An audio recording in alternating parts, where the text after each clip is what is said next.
ఈరోజు ప్రత్యేకమైన ఆశీర్వాదాలు ఉపవాస ప్రార్థన ద్వారా దేవుడు అనుగ్రహిస్తాడని, దేవుని దాసురాలుగా మీకు జ్ఞాపకం చేయాలని.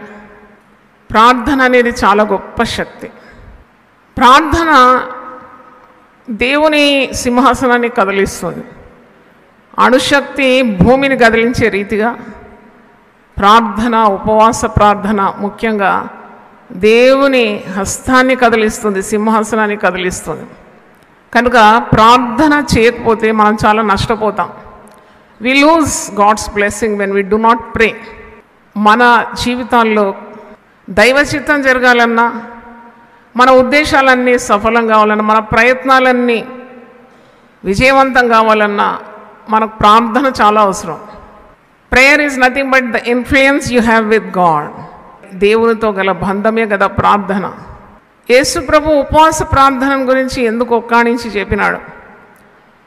మార్క్స్ వార్త 9:29లో శిష్యులు దయ్యం పట్టిన బాలుని వారి దగ్గరికి, ఆ బాలుని తండ్రి ఈ అపవాది చేత బాధింపబడి ఈ బిడ్డను తీసుకొచ్చిన వారు స్వస్థపరచలేకపోయినారట. ఎందుకు వారు స్వస్థపరచలేకపోయినారు అన్నప్పుడు వారే అడుగుతున్నారు ప్రభువును, నువ్వు ఒక్క మాటతో దయ్యాన్ని వెళ్ళగొట్టినావు, మరి మేమెందుకు కొట్టలేకపోయినావు? యేసు ప్రభు అప్పుడు వారికి ఒక రహస్యం చెప్తున్నాడు. Is revealing one secret. ఏమనంటాడు? మార్క్ 9:29లో ఇది ప్రార్థన మరి ఉపవాసం వల్లనే కానీ మరి దేని వల్లనో ఇలాంటిది వదిలిపోవట అసాధ్యం. It's impossible. అంటే ప్రార్థన అలాంటి శక్తి. ఉపవాసము ప్రార్థన మిళితమైనప్పుడు మరి స్వస్థత క్రియలు, విడుదల, అపవాది క్రియలు లయం కావడం, దేవుని ఉద్దేశాలు మన జీవితంలో జరగడం, మనకు నూతనమైన దీవెనలు పొందుకోవడం, ఇవన్నీ జరుగుతుంది. అంటే ఉపవాసం చేస్తే చచ్చిపోతామా, క్షీణించిపోతామా? అది సాతానుడు చెప్పే పెద్ద అబద్ధం. You won't die, that's a lie. నీకేం కాదు ఉపవాసిస్తే. ఈరోజు ప్రభు ఆత్మ నన్ను బలపరిచి మాట్లాడిన మాట, నీకేం కాదు నీకు ఉపవాసం చేస్తే. నీకు దేవుని అనుగ్రహము, దేవుని ఆశీర్వాదాలని జీవితంలో నువ్వు పొందుకుంటావు తప్ప మరి ఏమి నష్టపోవు. సాతానుడు ఎప్పుడు కూడా మనల్ని బెదిరిస్తూ ఉంటాడు. సాతాను చెప్పే అబద్ధాలకు మనం ఎప్పుడు కూడా తల ఒగ్గొద్దు. ఉపవాసం అంటే ఏదో ఒక పూట తినకుండా ఉండడం కాదు. అంటే చాలామంది ఉపవాసం అన్నప్పుడు దే మిస్ ఏ మీల్. అలా కాదు. మరి భక్తులు చేసిన ఉపవాసం చాలా కఠినంగా అనిపించింది నాకు. వారు ఆహారమే పుచ్చుకోకుండా ధృవ పదార్థాలు లేక వట్టి నీళ్ల మీద, కొన్నిసార్లు భక్తులు నీళ్లు ఆహారం కూడా మాని దేవుని సన్నిధిని ఆహారం కంటే ఎక్కువగా ప్రేమించినారు. అప్పుడు శరీరము కృషించిన వారిలో ఉన్న ఆత్మ బలపరచబడింది. అలాగ మోషే 2 పర్యాయములు 40 దినాలు ఉపవసించినాడు. యేసు ప్రభు 40 రోజులు ఉపవసించినట్టు మనం చూస్తున్నాం. ఇంకా పాత క్రొత్త నిబంధనల్లో చాలా మరి కార్యాలు మనం చూస్తాం. భక్తుల జీవితాల్లో ఉపవాస ప్రార్థన శక్తి. మన దేశంలో గొప్ప ఉద్యోగం రావాలని మనమంతా కోరితే సరిపోదు. కోరికలతో పాటు ఉపవాస ప్రార్థన ఉండాలి. దేవుడు వాటి ప్రార్థనలను ఆలకిస్తాడు. ఉపవాస ప్రార్థన నీలో ఉన్న నిగ్రహ శక్తిని పెంచుతుంది, సాతాను శక్తిని అణిచివేస్తుంది. When you fast and pray you will develop will power. చూడండి, చాలామంది ఎన్నో కార్యాలు చేయాలనుకుంటారు, చేయలేకపోతారు. ఎందుకు చేయలేకపోతారు? వారికి మనస్సు ఉంది కానీ వారి శరీరాలు అనుకూలించడం లేదు. అంటే శరీరంపై విజయం పొందాలంటే ఏం చేయాలి? శరీరాన్ని అణగొట్టాలి. ఆత్మను వర్ధిల్ల చేయాలంటే మరేం చేయాలి? అదే ఉపవాస ప్రార్థన మార్గం. వైద్యులు ఏమంటున్నారు? ఉపవాసము చాలా మంచిది, మీ శరీరాల్లో ఉన్న విష పదార్థాలన్నీ కూడా తొలగించుకోవడానికి ఉపవాసమే మార్గం అంటున్నారు. డానియల్ ఫాస్టింగ్ అంటే మాంసాహారాలు మానేసి ప్రభు సన్నిధిలో నిన్ను నీవు తగ్గించుకొని ప్రభుకు ప్రార్థన చేస్తున్నావు. ఉపవాసం ఎందుకు చేయాలి అంటే నీవు ఆహారం మీద ఉన్న ధ్యాస కంటే దేవుని మీద ఆశ పెట్టుకుంటున్నావు. Your desire is God, your seeking God, your focus is on God. నీ ఏకాగ్రత అంతా కూడా దేవుడు అయిపోయినాడు. అది ఉపవాసం యొక్క శక్తి అని గమనించాలి. మనము కడుపుకు దాసులం అయిపోతాం. చాలా సాధారణుడు, చాలా తెలివైనవాడు, మోసగాడు కదా, అబద్ధికుడు. నీకు మితిమీరిన తిండి నీ ముందు పెడతాడు. వాడు మోసగాడు. కాబట్టి అన్ని రకాల, ముఖ్యంగా చాలా ఉన్నవారు, పేదవారి సంగతి అయితే మనం చెప్పలేము, ఎందుకంటే ఉన్నదేదో తింటారు. కానీ ఈ దినాల్లో చూసినప్పుడు దేవుడు మమ్మల్ని ఆశీర్వదించినాడు, దేవుడు మమ్మల్ని ఆశీర్వదించినాడు, దేవుడు మిమ్మల్ని ఆశీర్వదించినాడు.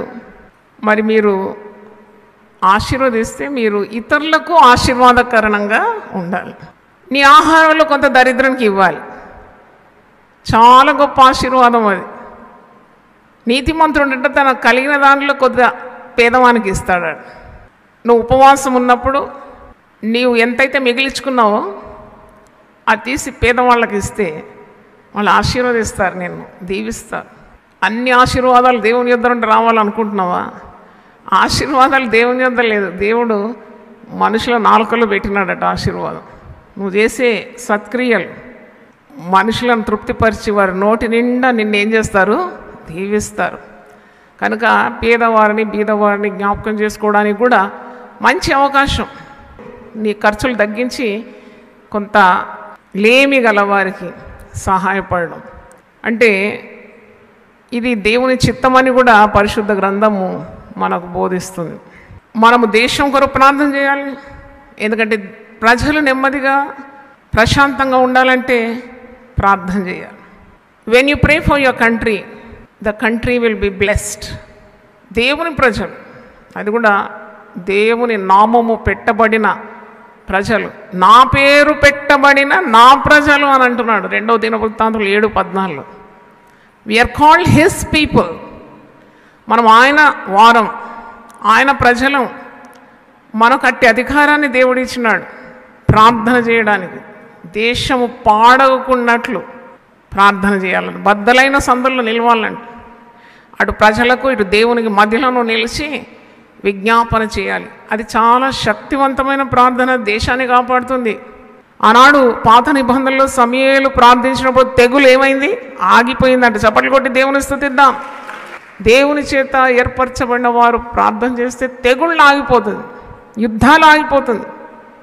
దేవుని ప్రజల ప్రార్థన దేవుడు ఎప్పుడు ఆలకిస్తాడు. ఉగ్రవాదుల చర్య కొరకు నేనైతే ఎప్పుడు ప్రసంగానికి ముందు ప్రార్థన చేస్తాను. దిల్సుఖ్ నగర్లో పెద్ద బ్లాస్ట్ అయినప్పటి నుండి నా ప్రార్థనలు ఉగ్రవాదుల చర్య జరగకుండా మా పట్టణాన్ని కాపాడు ప్రభువా, మా దేశాన్ని కాపాడు. మీరు వార్తల్లో చూశారు కదా, మరి దేవుడు గొప్ప కార్యం చేసినాడు. అది చెప్పనవసరం లేదు, మీకు తెలుసు. అంటే శత్రువు వేసే బాణాన్ని లేక విద్రోహ చర్యలను తప్పకుండా దేవుడు అణిచివేయగలడని మనం తెలుసుకోవాలి. అందుకే 46వ కీర్తనలో యుద్ధములను మాన్పువాడు, విల్లు విరుచువాడు, యుద్ధరథములను అగ్నిలో కాల్చివేయవాడు, యుద్ధశూరుడు యెహోవాయే. దేవుని ప్రజలు ప్రార్థించినప్పుడు దేవుడు అలాంటి గొప్ప కార్యాలు తప్పకుండా చేస్తాడు. ఉపవాసం ఉన్నప్పుడు నీవు దేవుడు తన కార్యాన్ని నీ జీవితంలో, నీ కుటుంబంలో చేయడానికి నువ్వు ద్వారం తెరుస్తున్నావని చెప్పడానికి సందేహం లేదు. You are opening the door for God to enter and perform great things for you on your behalf. నీ పక్షాన ఆయన నీ కార్యాలను సఫలం చేయడానికి నువ్వు ఒక మార్గము ఏర్పరచుకుంటున్నట్టే. ఒక వెల చెల్లించాలి కదా మనం ఏదైనా పొందుకోవాలంటే.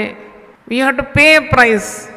నీవు మార్కెట్కి వెళ్ళి నువ్వు బ్యాగ్ తీసుకొని వెళ్ళావు, నీకు బుట్టడు కూరగాయలు కావాలి అంటే నాకు అవి కావాలి ఇవి కావాలి అని అడిగితే ఊరికనే ఎవరు ఇవ్వరు. ఏ సరుకు కూడా ఊరికి దొరకదు.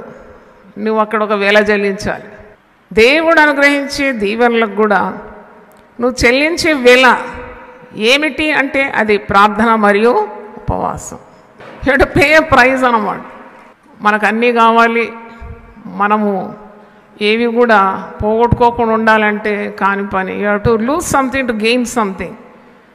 అలాగే ఉపవాసం ఉన్నప్పుడు నువ్వు కొద్దిగా త్యాగపూర్తిగా దేవుని ఎక్కువగా ప్రేమిస్తూ వేరే కార్యాల మీద ఉన్న శ్రద్ధను తొలగించి దేవుని మీద ధ్యాస పెట్టుకొని ఏకాగ్రతతో ప్రార్థించడమే ఉపవాసము. అంటే మనము ఆకలి కొనడము దేవునికి చాలా ఇష్టమని కాదు. నేను ఎప్పుడు ప్రసంగంలో చెప్తూ ఉంటాను, God is not a sadist.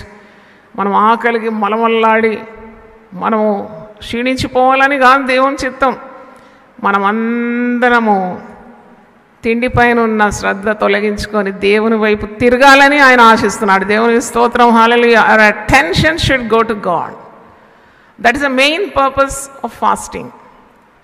అది ఒక ఆత్మీయ క్రమశిక్షణ అని మర్చిపోకూడదు. ఇది spiritual discipline.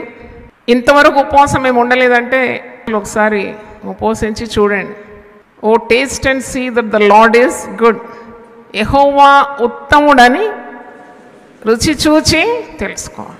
God can use anyone. దేవుడు ఎవరిని వాడుకుంటాడు? దేవుడు చాలా బలవంతులను, బలాఢ్యులను, పురుషులను, లేక స్థానమానాలు ఉండేవాళ్ళని, లేకుంటే డిగ్రీలు ఉండేవారిని, లేక గొప్ప చాతుర్యం ఉండేవాళ్ళని కాదు. ఎవరైతే దేవునికి పూర్ణ హృదయంతో అందుబాటులో ఉంటారో దేవుడు వారిని గొప్పగా వాడుకోగలడు. దేవుని స్తోత్రం. Your availability is a matter of concern to God. కాబట్టి ఇవన్నీ బుద్ధిమంతులైతే ఇవన్నీ గ్రహించాలి. దేవుడు ఎన్నో ఆత్మకార్యాలు యునైటెడ్ పీపుల్ ఫెలోషిప్లో చేశాడు. అలాగే నా పర్సనల్ లైఫ్లో, నా వ్యక్తిగత జీవితంలో, కుటుంబంలో చేసిన కార్యాలు నాకు వీలున్నంత నేను రాసి పెట్టాను. కానీ లెక్కించలేము కదా ఆయన కార్యాలు. అందరూ విదేశాలకు వెళ్తుంటే నేను అనుకునేదాన్ని, నేనైతే హడావుడి చేయను, ప్రార్థన చేస్తాను, దేవుని చిత్తమైతే వెళ్తాను, లేకుంటే పల్లె పల్లెకు తిరిగి దేవుని వాక్యం అందించాలి. అదే నా ధ్యేయం. అది కూడా దేవుడు సాధించినాడు. నేను వెళ్ళలేని చోట్లంతా టీవీ, దేవుని వాక్యం టీవీ ద్వారా దూసుకొని వెళ్తుంది. ఆయన వాక్యం బహువేగంగా పరిగెత్తిపోతుందండి. దేవుని స్తోత్రం. ఇది ప్రార్థనకు జవాబండి. నేను ఆరంభించినప్పుడు టీవీలు లేవు, అసలు టీవీ ప్రసారాలే లేకుండేది. మరి దేవుడు ఎంత గొప్ప దేవుడు. ఈ ఛానల్స్ ద్వారా అనేక మంది భక్తులు, భక్తురాళ్ళు దేవుని వాక్యాన్ని వెదజల్లుతున్నారు. సర్వలోకమునకు సువార్త అందింపబడుతుంది. అటు తర్వాత ఏమొస్తుంది? అంతం వస్తుందట. ఇక్కడ యెషయా 58లో బూటకపు ఉపవాసం ఉంది, దేవునికి ప్రీతికరమైన ఉపవాసం ఉంది. రెండు రకాల ఉపవాసాలు ఉన్నాయి. పేరుకు ఉపవాసం, నామకార్థమైన ఉపవాసం, ఇతరులు ప్రశంసించాలనే ఉద్దేశంతో చేసే ఉపవాసం. అది దేవుడు ప్రశంసించాడు. కానీ యథార్థంగా దేవుని వెతుకువారు తప్పకుండా ఆయనను కనుగొంటారని, ఆయన వారికి తన దర్శనమిస్తాడని, తన ప్రత్యక్షతలు ఇస్తాడని, వారి మొరలు ఆలకించి జవాబిస్తాడని ఇర్మియా గ్రంథం 29, 11, 12, 13 వచనాల్లో మీరు చూస్తారు. యెషయా 58, 8వ వచనం చూడండి. నీ వెలుగు వేకువ చుక్కవలే ఉదయించు, స్వస్థత నీకు శీఘ్రంగా లభించు. తీరని మానని వ్యాధులుంటే ఉపవసిస్తే దేవుడు నీకు శరీరానికి స్వస్థత, ఆత్మీయ వ్యాధి కూడా తొలగిస్తాడు. నీ వెలుగును వేకువ చుక్కవలే ఉదయింపజేస్తాడట. Light will burst out for you అని ఇంగ్లీష్లో ఉంది. ఆయన మాటలు వెల్లడి అవుటతోడనే చీకటిలో ఏం కలుగుతుంది? వెలుగు కలుగుతుంది. అంటే జీవితంలో చీకటి ఉంటే పారిపోతుంది ఉపవాస ప్రార్థన ద్వారా. రోగం ఉంటే తొలగిపోతుంది, స్వస్థత నీకు శీఘ్రంగా లభిస్తుంది. నీ నీతి నీ ముందర నడుస్తుందట. మన నీతి కేవలం క్రీస్తు ద్వారానే కలిగిన నీతి. అంటే ప్రభు నీ ముందుంటాడు, నీ మార్గము సరళమైపోతుంది. యెహోవా మహిమ నీ సైన్యపు వెనుకటి భాగమును కావలికాయ.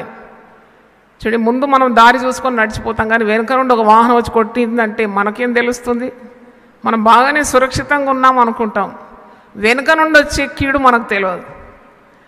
సర్వాంగ కవచంలో అన్ని భాగాలు చాలా బాగుంది. తలకు శిరస్త్రాణం, నీతి అనే మైమరు, వాక్యం అనే ఖడ్గము, విశ్వాసం అనే డాలు, సత్యం అనే దట్టి, సమాధాన సువార్త వల్ల సిద్ధ మనసు అనే జోడు, అన్నీ చక్కగా ఉంది. కానీ వెనక వీపు భాగానికి ఏ భద్రత లేదు. అంటే ఇవన్నీ ధరించుకొని నువ్వు వెనుదిరిగినావంటే సాతానుడు గురి పెట్టి నీ వీపుకు దెబ్బ కొడతాడు.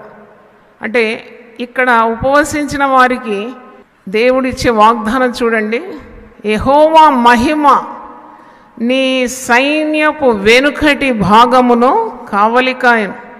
అంటే నీ నీతి ముందు నడుస్తుంది, అంటే దేవుడు నీ ముందున్నాడు.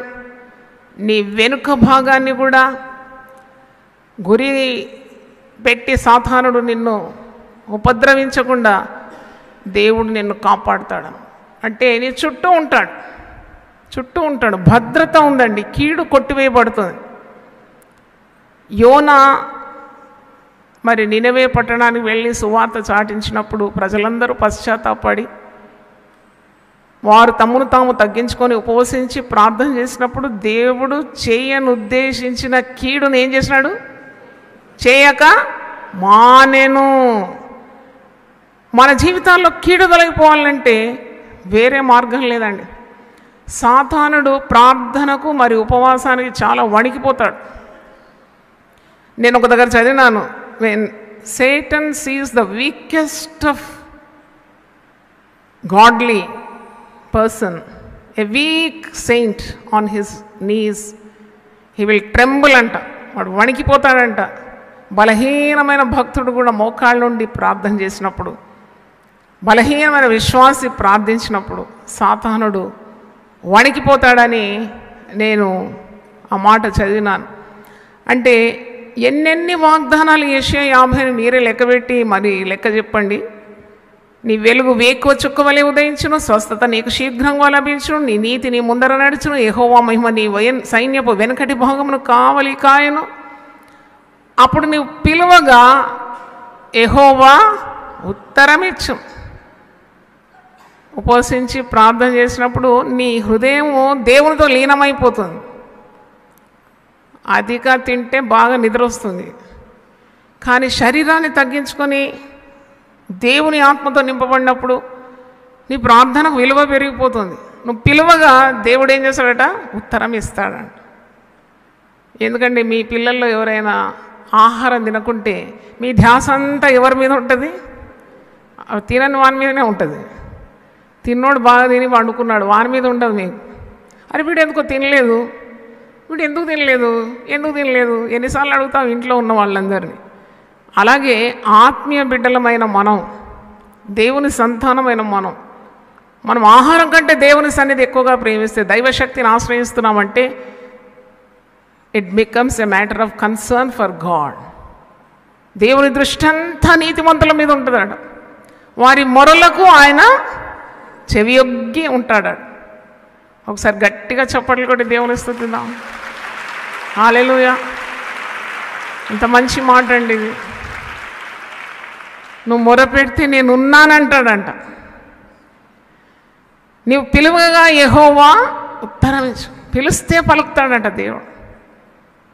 ఈ అనుభవాలు నాకు ఎన్నో ఉన్నాయి. జస్ట్ కాల్ అంటు హిమ్. నాకు మొరపెట్టు, నేను నీకు ఉత్తరం ఇస్తాను. నీవు గ్రహింపలేని గొప్ప కార్యములను, గూఢమైన సంగతులను నేను నీకు తెలియజేస్తాను. హల్లెలూయా. ఎంత గొప్ప వాగ్దానం. ఇర్మియా 33:3లో ఉంది. నాకు మొరపెట్టు, నేను నీకు ఉత్తరం ఇస్తాను. నీ కుటుంబ సంగతి నీకు అర్థం కావడం లేదా? నీ పక్కనున్న వ్యక్తి గురించి నీకు ఏమీ తెలియదు, అంతా గోప్యంగా ఉందా? లేక నీ పిల్లల నడవడిక గురించి నీకు అర్థం కాకుండా ఉంటే, నీ భార్య ఏం చేస్తుందో నీకు అర్థం కావట్లేదంటే ట్రై ఫాస్టింగ్ ప్రేయర్. ఆయన అన్ని వెలుగులోకి తీసుకొస్తాడు, నీకు నెమ్మది సమాధానం ఇస్తాడు. నువ్వు పిలువగా ఆయన ఉత్తరం ఇస్తాడు. నువ్వు మొరపెట్టగా ఒక మాట అంటాడట దేవుడు. ఉపవసించేవారు మొరపెడితే ఏమంటాడట? ఇదిగో నేనున్నాను. I'm there for you. బా ఎంత మంచి, నాకు అనిపించింది that the sweetest word anyone can hear కదా. ఎన్ని బాధలున్నా ఎవరైనా ఒక వ్యక్తి, నిన్ను ప్రేమించే వ్యక్తి వచ్చి డోంట్ వరీ ఐఎమ్ దేర్ అంటే అయిపోయింది. ఇక్కడ దేవుడే అంటాడట,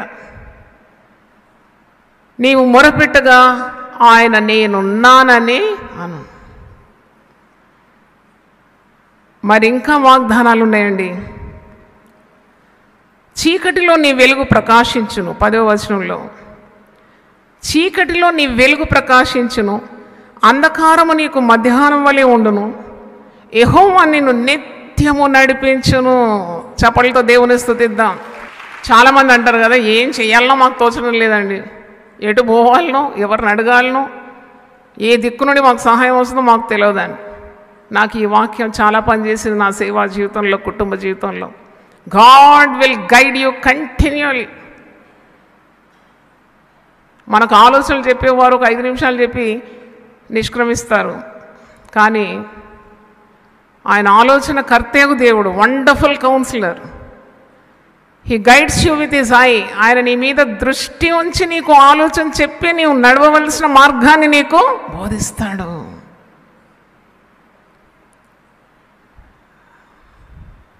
సేవను ఎలా చేయాలి అని నాకు ఎవరైనా తరబిది ఇచ్చినారా? నేను బ్యాంకులో ఉద్యోగం చేసేదాన్ని, ఒక భార్యను, ఒక తల్లిని, ఒక కుటుంబస్తురాలను, ఒక సేవకుని గృహంలో జన్మించినాను. నాకెవరు ఇచ్చినారండి ఈ ఐడియాలన్నీ? కొందరు వచ్చి అంటారు, అమ్మ మీకు ఈ ఐడియాలు ఎట్లా వచ్చిందండి? వాక్యం చదవండి. దేవుడు గొప్ప ఆలోచనకర్త గాడా? ఆయన బిడ్డలకు ఆయన ఆలోచనలు ఇవ్వడా? ఆయన అతి శ్రేష్టమైన ఆలోచనలు ఇస్తాడు, అధిక బుద్ధి అనుగ్రహిస్తాడు, సామర్థ్యం అనుగ్రహిస్తాడు, శక్తిని ఇస్తాడు. దానికి సాక్షిగా మీ ముందు నిలబడుతున్నాను. దేవునికి స్తోత్రం. యెహోవా నిన్ను నిత్యము నడిపించును, శ్యామకాలమున ఆయనను తృప్తిపరిచి నీ ఎముకలను బలపరచును. ఇది కూడా నేను అనుభవించినాను. ఎముకలను బలపరుస్తాడు. ఉపవాసం ఉంటే ఎముకలు క్షీణిస్తాయని కావు, ఎముకలు పుంజుకుంటాయంట బలం, శక్తి. దేవుని స్తోత్రం. నువ్వు దేవునితో నింపబడితే నీకు రోగం ఎట్లుంటుంది నన్ను అడిగితే? See, when you're filled with God, filled with the presence of God, where is the room for disease? Every disease comes mostly because of lacking the power of God. కానీ ఇక్కడ శక్తిని పుంజుకున్నప్పుడు నీ ఎముకలు పుష్టిగా ఉంటాయి కదా. ఎముకలు లేతగడ్డి వలె బలియునని ఉన్నది. ఆయన ఎముకలకు ప్రభు అని ఉన్నది, ఎముకలకు సత్వం ఇస్తానని ఉన్నది. ఇక్కడ నీ ఎముకలను ఆయన బలపరుస్తాడని.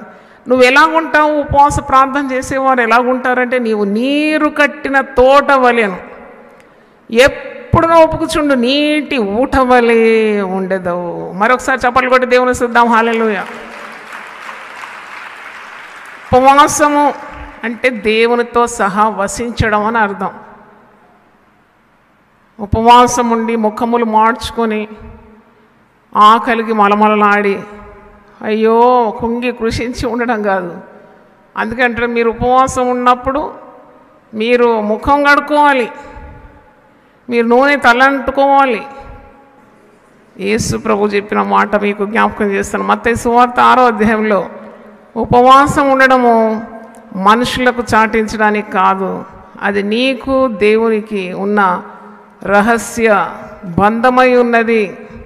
It's not for getting any public appraise.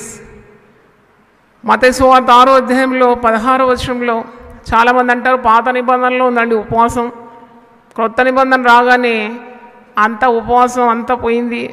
ఎక్కడ పోలేదు, ఇక్కడే ఉందండి. మత్తయి సువార్త 6:16లో ప్రభువే అంటున్నాడు. ఎందుకంటే ప్రభువే మాదిరి చూపెట్టినాడు కదా ఉపవాసం ఉండే 40 రోజులు. ఇంకెందుకు అనుమానం? 6:16లో మీరు ఉపవాసము చేయనప్పుడు వేషధారుల వలె దుఃఖముఖులై ఉండకుడి, తాము ఉపవాసం చేయుచున్నట్టు మనుషులకు కనబడవలని వారు తమ ముఖములను వికారము చేసుకొందురు. వారు తమ ఫలము పొంది ఉన్నారని నిశ్చయంగా మీతో చెప్పుచున్నాను. ఉపవాసం చేయుచున్నట్టు మనుషులకు కనబడవలని కాక రహస్యమందున్న నీ తండ్రికే కనబడవల్లని నీ ఉపవాసం చేయనప్పుడు నీ తల అంటుకొని నీ ముఖము కడుక్కొనుము. అప్పుడు రహస్యమందు చూచున్న నీ తండ్రి నీకు ప్రతిఫలం ఇచ్చును. హల్లెలూయా. ఉపవాసం ఉన్నానని వారు అట్టివారు ఫలం పొందుకోలేరు. It is a secret between you and father. Of course మనం సమాజంగా ఉపవాసం ఉంటే అందరికీ తెలుస్తుంది ఉపవాసం ఉన్నామని, కానీ అది ఇతరులు చూసి ప్రశంసించడానికి కాదు. నేను ఒకసారి చెప్పినాను అనుకుంటా, ఒక సహోదరి నా దగ్గర వచ్చింది, ముఖం మీద బట్ట కప్పుకొని వచ్చింది. నేను అన్నాను, ఎందుకు మరి కొంగు కప్పుకుంటున్నావు, ఆ కొంగుది అన్నప్పుడు, లేదు నేను ఉపవాసం ఉన్నామ్మా. ఉపవాసం ఉంటే మూతి మీద బట్ట ఎందుకంటే ఆమె ఉపవాసం ఉన్నప్పుడు పళ్ళు తోముకోదట. అది ఎంత దుర్వాసన వచ్చింది నేను ఎవరు చెప్పారు నీకు ఉపవాసం ఉన్నప్పుడు పళ్ళు తోముకోవద్దని? ఇది వాక్యం ఎత్తిపట్టి చూపెట్టినాను. అంటే ఇలాంటి అపోహలు ఉండకూడదు. నీ ఉపవాసం ఉన్నప్పుడు నీ ఎముకలు బలపరచబడుతుంది, నువ్వు నీరు కట్టిన తోట వలె ఉంటావు, ఎప్పుడు ఒప్పుకుచుండు నీటి ఊట వలె ఉంటావు. నువ్వు ప్రభుతో సన్నిహితమైన సంబంధం కాబట్టి ఆయన సన్నిధిలో నీకు ఎంత సంతోషం, ఎంత ఆనందం, ఎంత బలము, ఎంత శక్తి. బల సౌందర్యములు ఆయన సన్నిధిలో ఉంది, ఘనత ప్రభావములు ఆయన సన్నిధిలో ఉంది, శక్తి ఆయన సన్నిధిలో ఉంది. వీటన్నిటితో నింపబడతావు. You have nothing to lose but only to gain a list of blessings. ఈ ఆశీర్వాదాల పట్టిక మీకు జ్ఞాపకం చేస్తున్నాను.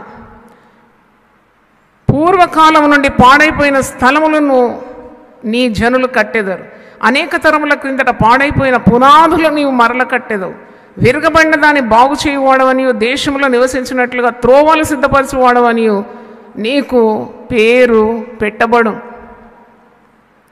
తర్వాత ఇంకా ఉంది అధ్యాయంలో, యెషయా 58 ఆఖరి 4 వరుసలు చదువుతున్నాను. నీవు యెహోవా యందు ఆనందించదు.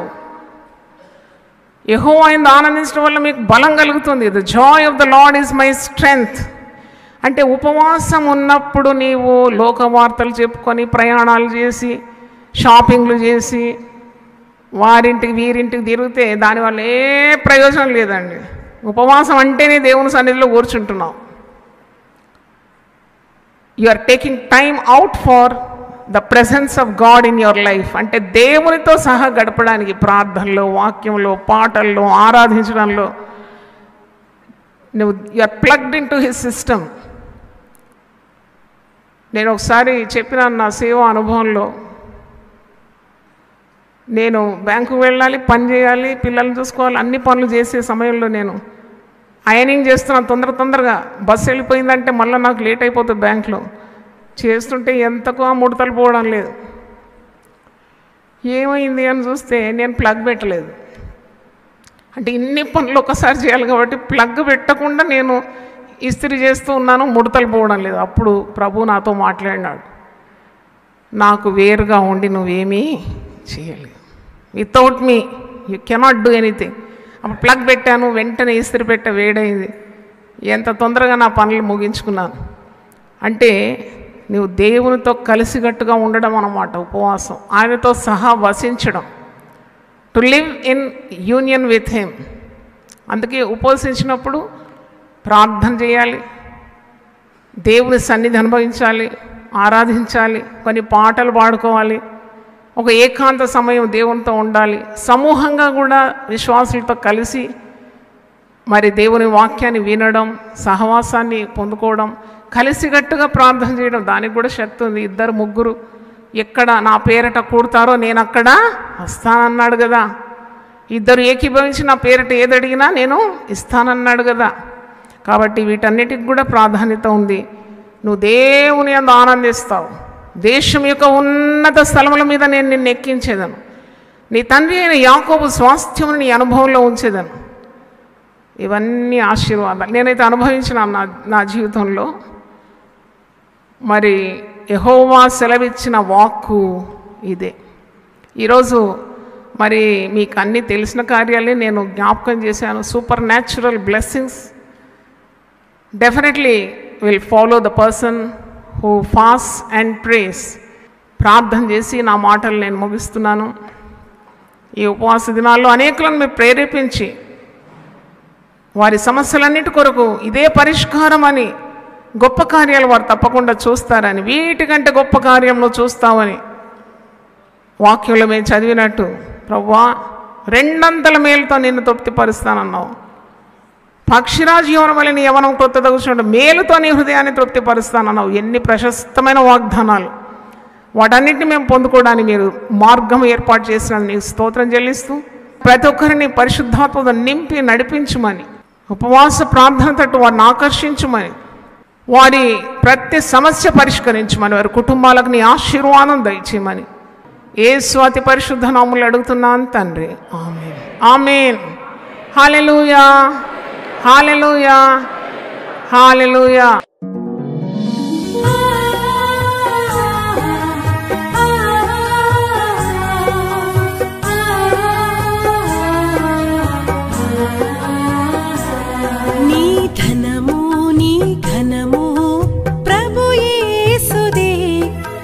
దశమా భాగమునీయ వెనుదీతువా. నీ ధనము నీ ఘనము ప్రభు యేసుదే, నీ దశమా భాగమునీయ వెనుదీతువా. ధరలోన ధనధాన్యములనీయగా కరుణించి కాపాడి రక్షింపగా. ధరలోన ధనధాన్యములనీయగా కరుణించి కాపాడి రక్షింపగా. పరలోకనాదుండు నీకీయగా మరి యేసు కొరకీయ వెనుదీతువా. పరలోకనాథుండు నీకీయగా మరి యేసు కొరకీయ వెనుదీతువా. నీ ధనము నీ ఘనము ప్రభు యేసుదే, నీ దశమా భాగమునీయ వెనుదీతువా. పాడి పంటలు ప్రభువు నీకీయగా కూడు గుట్టలు నీకు దయచేయగా. పాడి పంటలు ప్రభువు నీకీయగా కూడు గుట్టలు నీకు దయచేయగా. వీడంగ ప్రభు యేసు నామంబును గడువేల ప్రభుకీయను క్రైస్తవా. వేడంగ ప్రభు యేసు నామంబును గడువేల ప్రభుకీయను క్రైస్తవా. నీ ధనము నీ ఘనము ప్రభు యేసుదే, నీ దశమా